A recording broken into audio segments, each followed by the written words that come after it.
So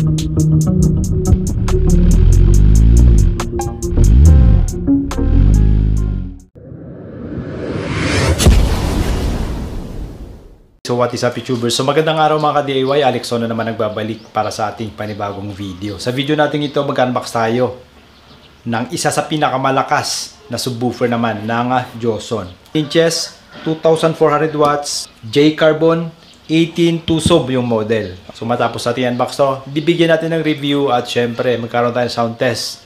Bago tayo magpatuloy, sa mga bago pa lang guys sa ating channel, huwag nyo kalimutang mag-subscribe. Ayun guys, pakiclick nyo na notification bell right down below para ma-notify kayo sa ating mga susunod na bagong upload na videos. Siyempre, pakilike kasi na rin para makapagbahagi tayo ng konting kalaman sa iba. Bago tayo magpatuloy, shoutout sa ating mga subscribers, sa ating followers. At dahil sa inyo, nagkaroon na tayo ng silver button sa ating YouTube channel, ang Alexon YouTube channel, okay? So sa lahat ng mga nagla-like and share, nagko-comment, okay, shoutout sa inyo. Maraming salamat. Unbox na tayo, let's go. Okay, at na-unbox na nga natin. Ayan, so shortcut na natin dahil sa sobrang bigat, kailangan natin ng kasama sa pag-unbox na to. So laki. Ang laki niya, 18 inches yung size na to. Sa unang tingin pa lang natin, pangmalakasan, carbon yung kanyang cone. Yan. Okay, 18.5 yung ano niya. Total diameter. Kanyang frame, papansin natin. Pangmalakasan, heavy duty na rin. Powder coated yung frame niya. Okay, na matte finish, yan o.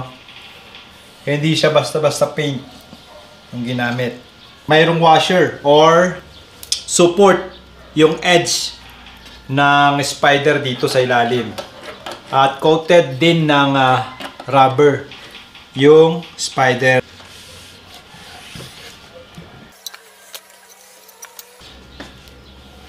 Yan. Okay. So sobrang laki ng magnet niya or sobrang lapad. Ayan o. Okay. So imagine niyo yung kamay ko nasa gitna lang. 13 inches yung ano niya, magnet niya. Ang butas niya 2.5 inches. Yung scroll nito ay 6 inches in and out. Pure copper. Ayan. Red carbon Lodi yung kanyang cone. Carbon lifetime or hindi nabubulok at hindi basta-basta napupunit kapag carbon. Ayan, okay, so test natin. So yung ibang specs niya o yung kumpletong specs niya ay ipapos ko na lang.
Okay, so yan yung ating simpleng sound test sa ating subwoofer. At pagdating naman sa subwoofer na to, okay naman siya. Okay naman yung sweep ng test natin.